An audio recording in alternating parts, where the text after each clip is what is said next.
Going here on when I'm a little more prepared. I do want to say I'm sorry for being after 3, but as I said on the ish part, other stuff tends to come up because I work with other people with cPTSD. It's kind of what I do. And I founded a Sweet Survivor, the Resource Fund, and the Sweet Action Rescue Teams. So, anyway, Sweet Hero Action Teams, I should say. I'm going to get going on TikTok here. We're starting part 2 of dissociation. The P in spades, my acronym, spades, survive in spades, get it? The P in spades is separating the past from the present. And that's something we have to do all day long. So I'm going to go on and go live on TikTok. Pretty soon we'll do this all from one place. I tried today, but it didn't quite work. Oh, you know what else? I've got 2 kids with COVID. One son, very, very sick. And he had had it before and it didn't hardly affect him. Fully vaccinated, of course. So beware of this new variant.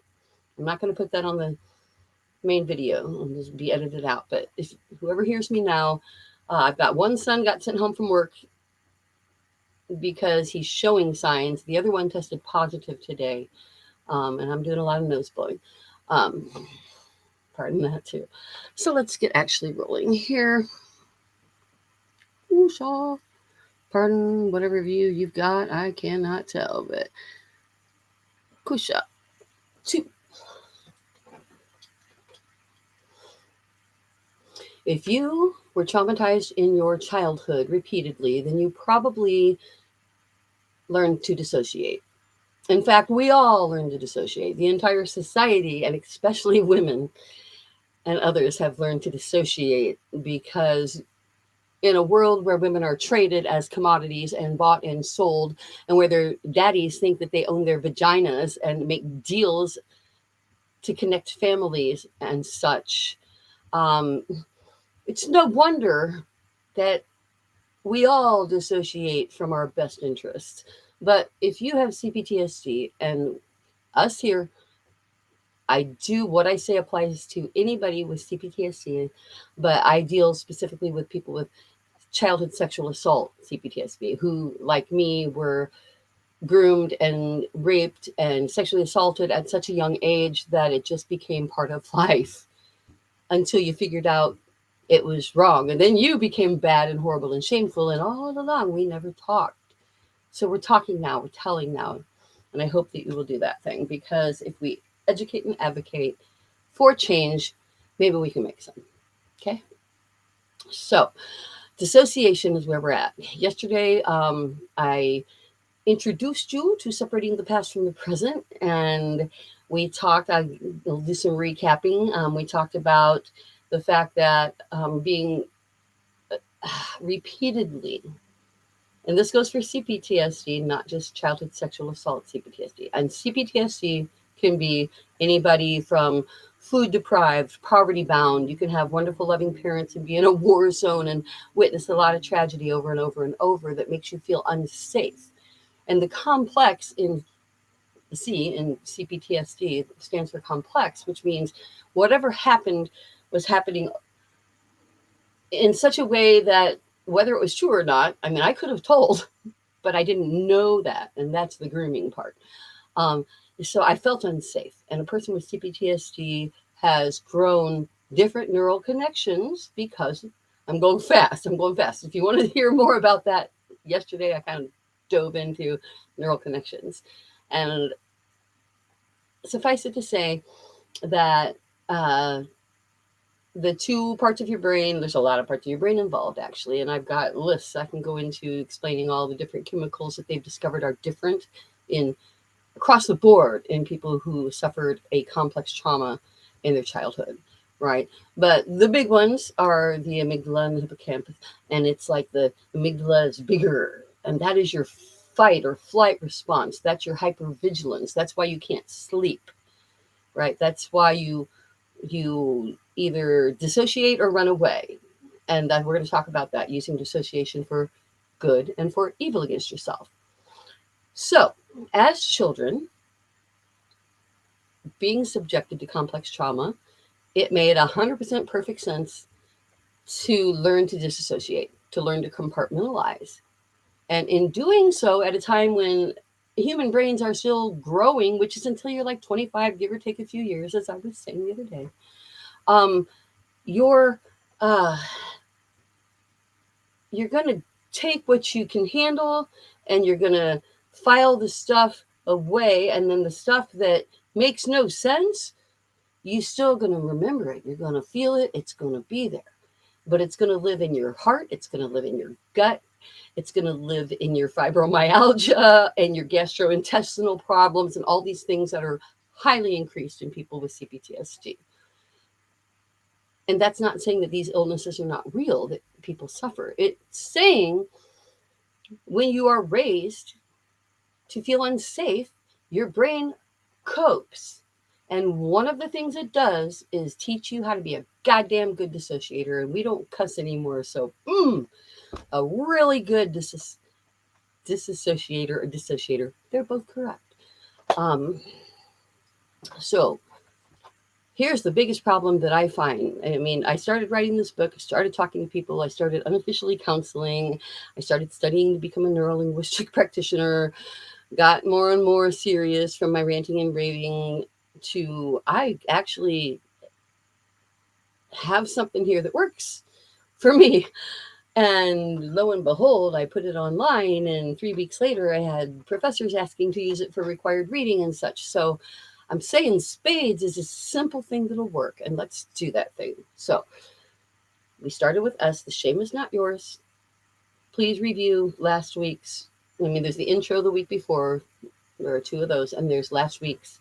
They're on YouTube Library now, but all of this goes to podcast this weekend because I had to have 6 full episodes to go to podcast. So we've got 2 intro, 2S, 2P, and we go to podcast next week with Those Nasty Women Talk, who is hosting our workshop, as well as Sunday School, which is my Those Nasty Women Talk podcast, where I get a little more into the whole politics of it all. But today we're still going to do that. We're going to do a little bit of the, you need to understand what dissociation is.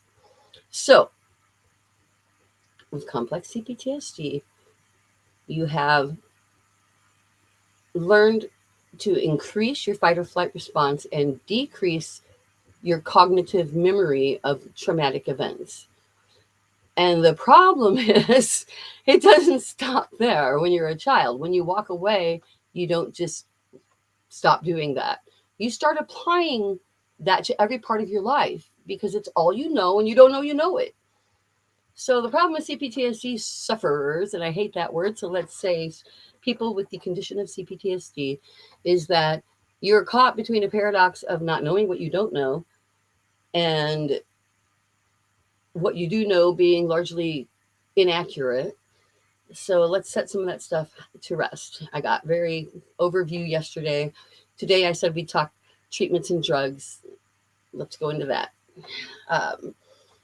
I said EMDR has had amazing results for people. I particularly am autistic. I have one of the top 10 highest IQs ever recorded, and I keep testing it to make sure. That doesn't mean I'm smart. It means I'm weird. So for me, I have an added issue that I have a deep ability to sense people and get it right. But when I hear the words, I can get it wrong. And this kind of thing happens with people who are not high functioning autistics too. If they have cPTSD, you learn to process the world differently.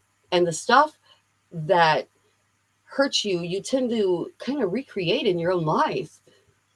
We go after partners unintentionally who make us feel better.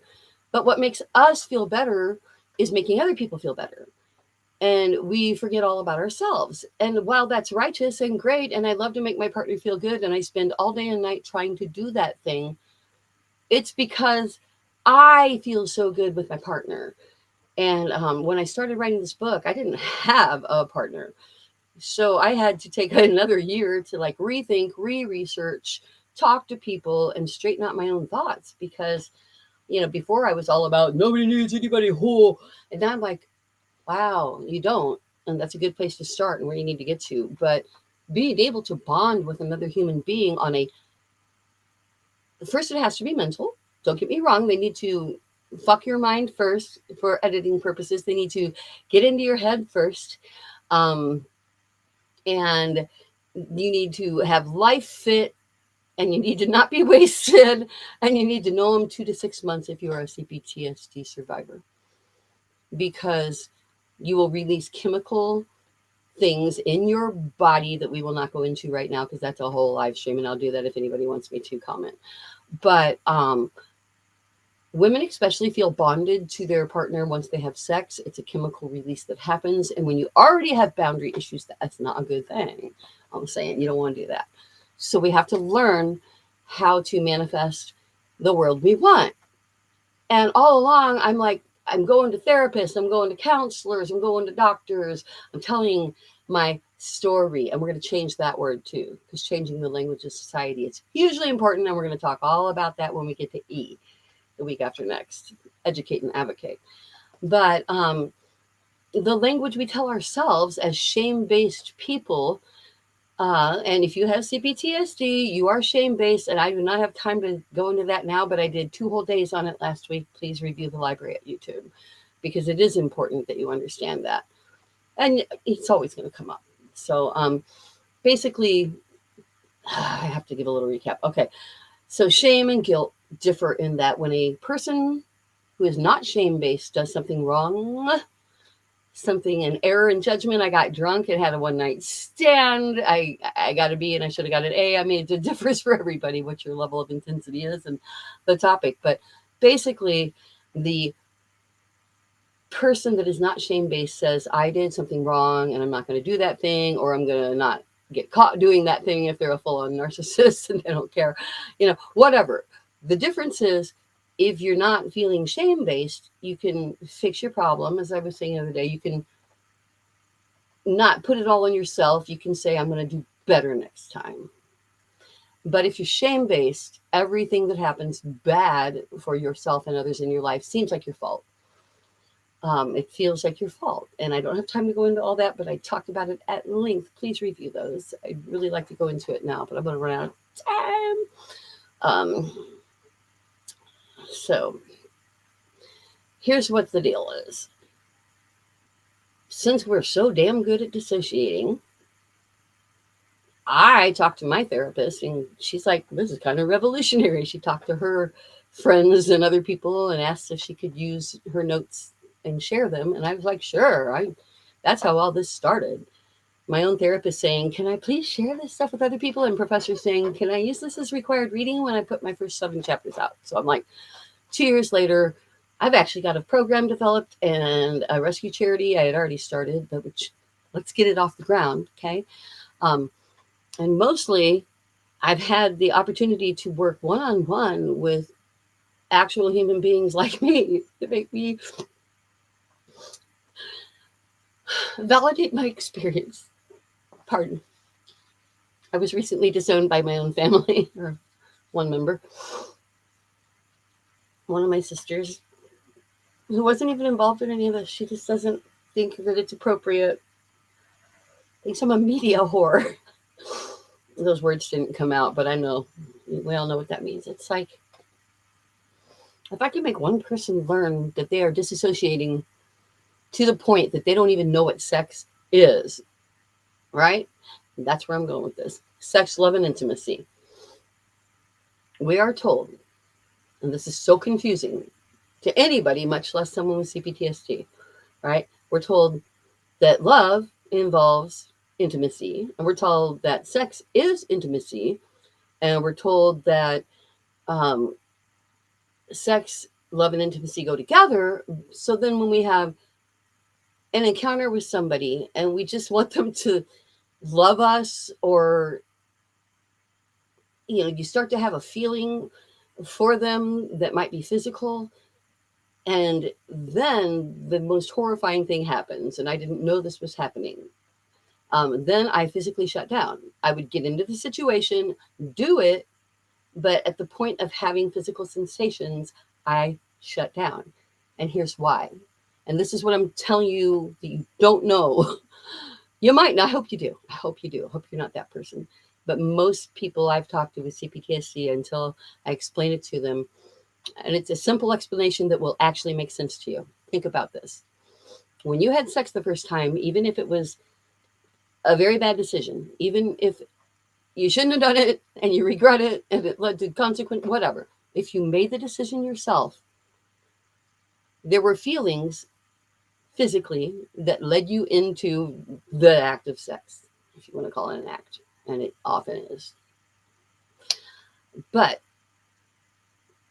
with a cPTSD survivor of childhood sexual assault, the second we feel those feelings and get drawn to someone, when we enter into the physical act, we feel we don't have cognitive words for it, but that part I was talking about, that enlarged amygdala, is going, fight or flight, but you're already committed to the bridge. You're already about to have sex. So your mind fights by flying.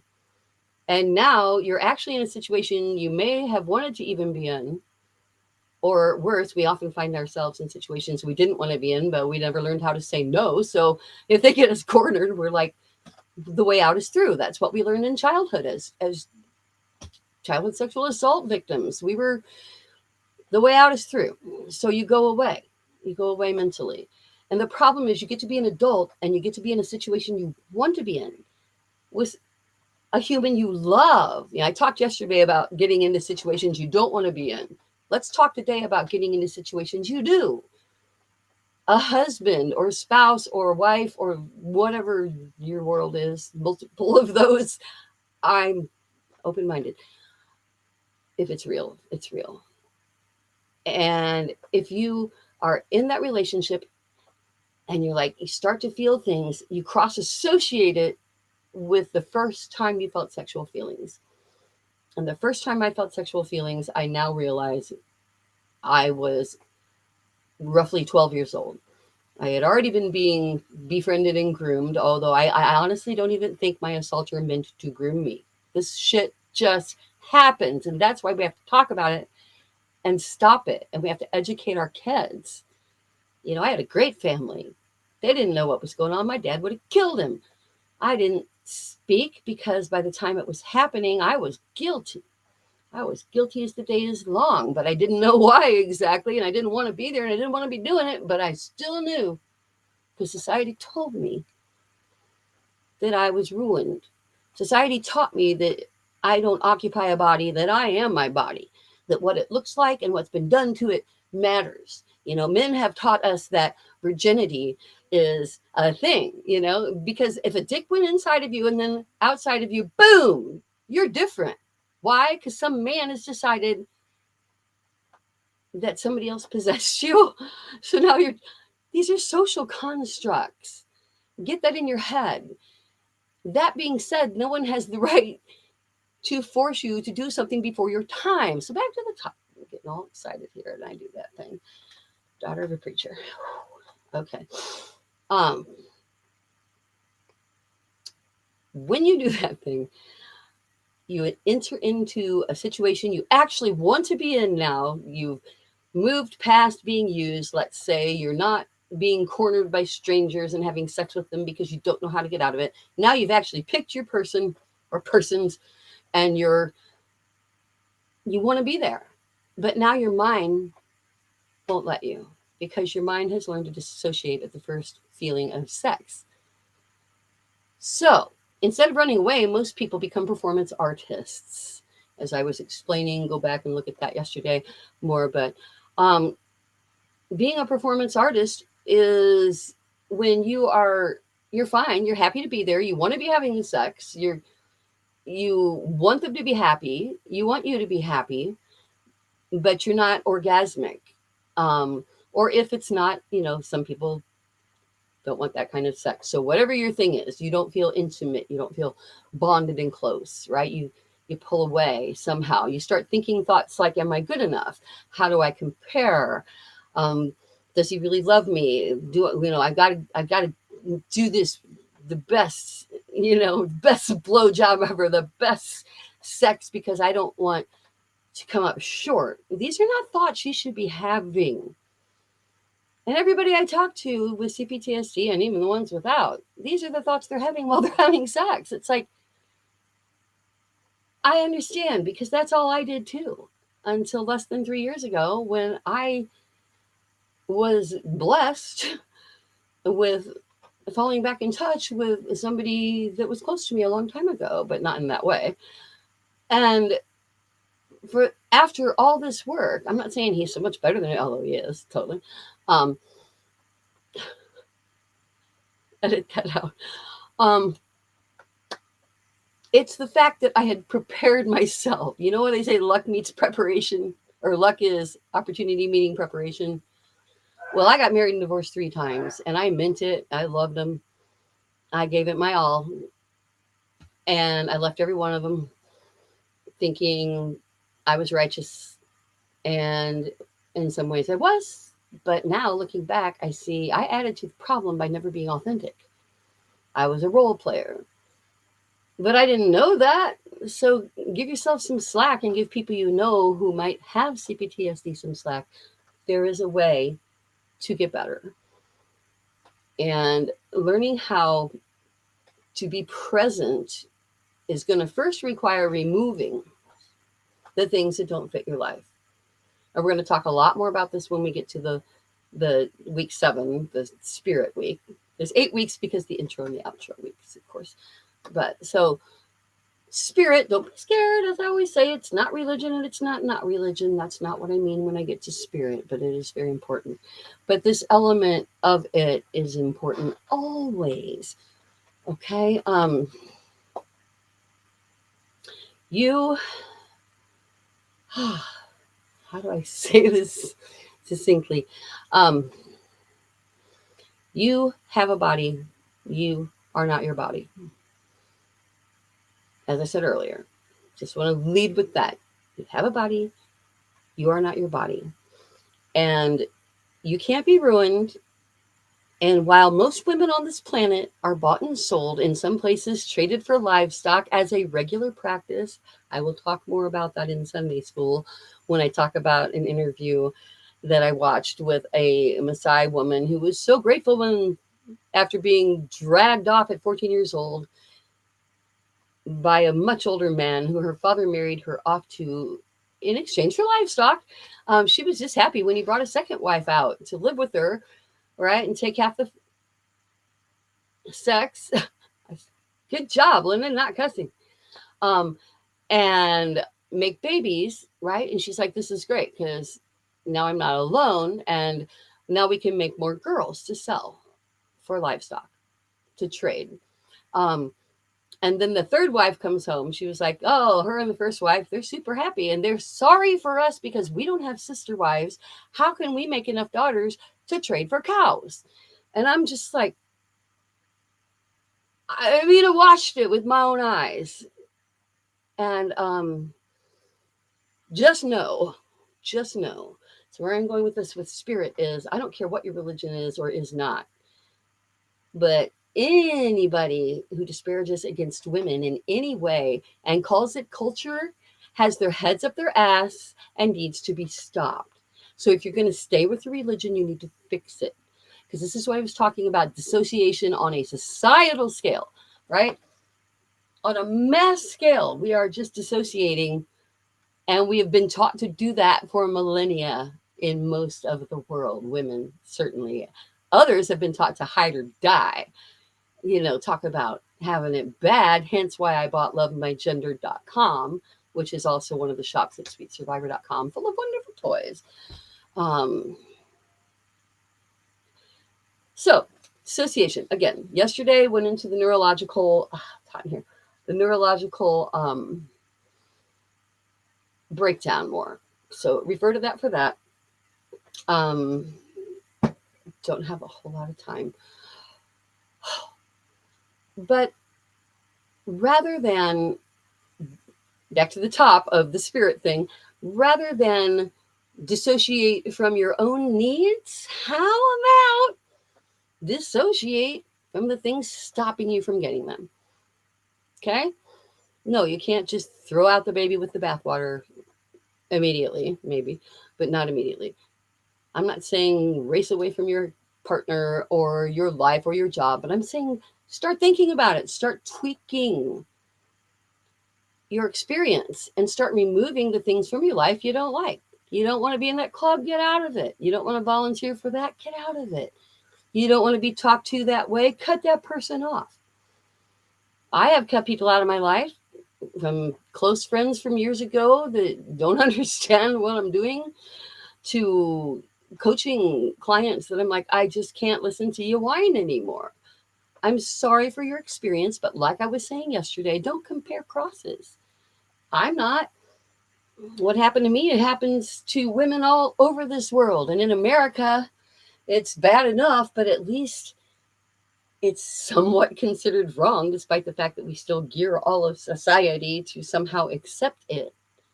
And we're going to talk all about that in EE, Educate and Advocate, the week after next. 2 weeks, actually. So disassociate from the things. And this goes in hand with the idea of manifestation, okay? I'm going to make manifestation easier for you because people always think manifestation is scary. And it's like, no, or you're a hippie if you talk about it. Not that I'm not that I am. I'm just saying, manifestation means creating what you want. And you can't just wish and hope for that. You have to do something. You have to do something about it.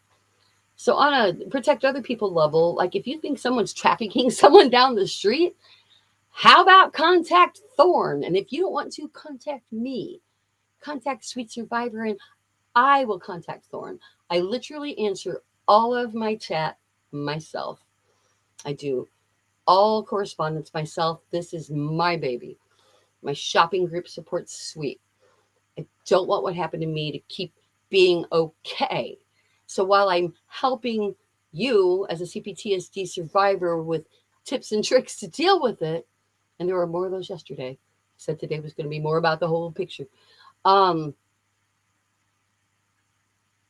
I'm doing that for you, what the bigger picture is stopping it from happening in the goddamn first place.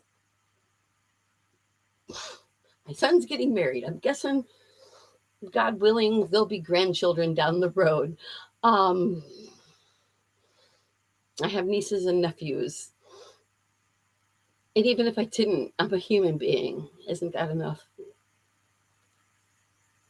Isn't that enough to try to make the world better for other people? So, sorry, I don't mean to get teary, but I would appreciate your $5 a month, $5 a month. You can't get a cup of coffee for $5 a month. And I set up a self portal, through App Store that you can stop, start, cancel, skip, whatever you want to do. You control it, not me. So, please do that thing. Next week, we're going to talk about asking for what you want. Okay.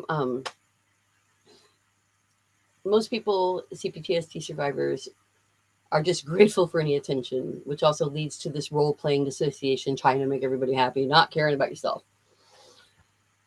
But what you need to do is realize that by caring about yourself and having real, authentic feelings, you can be a better giver. You can be a better lover. You can be a better provider. You can be better at everything if you are also receiving. Because if you are not personally receiving, and I mean on a physical level too, and I get more into this with my coaching clients, but if you're not receiving the same level of whether it's orgasmic pleasure or emotional intensity, whatever your situation is, from your partner that you want to give, then you're not going to get it. They're not going to feel it. If you don't feel, then all you're giving them is a performance. And they may be happy, it might get the job done, but think how much better the show would be if you weren't in your head comparing yourself to everybody else, wondering if you're good enough, wondering when this is going to stop, whatever, instead of learning to chemically be attracted and sink into the moment. And that is something so important for everybody, and especially cPTSD survivors, is to learn that you are important and that only in being selfish can you be selfless. So we're going to talk more about that next Wednesday. And Those Nasty Women podcast will be rolling shortly. We will be loading the last 6 workshop songs. You have to start with 6 to 10, they said. So This is 6. Hooray. Look for that. And it's like scheduled, so it'll actually start on time. Me, I work with people. I talk to people on the phone. I have, a charity. I will try to be as on time as I can. And I'll always get on there eventually, so keep looking for the live button if I'm late, all right? Love y'all. Let's talk to you Wednesday. Ending multiple streams. Again, I apologize for any view I cannot see.